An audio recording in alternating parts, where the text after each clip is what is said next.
একটা পথ যখন শেষ হয়ে যায় তখনও খোঁজ চালিয়ে যেতে হয়। খুঁজতে খুঁজতে নতুন পথের সন্ধান পাওয়া যায়। হার মেনে নিয়ে বসে বসে চোখের জল ফেললে সমাধান পাওয়া যায় না।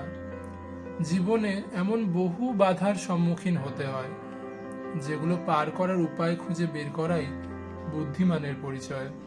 কর্মব্যস্ততা ও হীনমন্যতায় নিজেদের হারিয়ে ফেলা এক প্রজন্ম আমরা। নেতিবাচকতা আমাদের রন্ধ্রে রন্ধ্রে ঢুকে গেছে। সবার আগে নিজেকে বোঝো। নিজেকে বুঝতে চাইলে আগে নিজেকে খোঁজো। তোমার মনকে প্রশ্ন করো, তোমার শরীরের ভাবগতিক অনুধাবন করো, নিজেকে পজিটিভ ভাবনায় পূর্ণ করে তোলো। জীবনে কোনো শুরুই খুব দেরি নয়। আমিও এই নতুন যাত্রা শুরু করেছি 3 দিন হলো। নিজেকে বদলে নেওয়ার এক প্রচেষ্টা। শুরুটা করেছি রাতে ঘুমোতে যাওয়ার আর সকালবেলায় ঘুম থেকে ওঠার সময়টাকে পরিবর্তন করে। রাতের বেলায় তাড়াতাড়ি ঘুমানোর একটা টিপস বলি।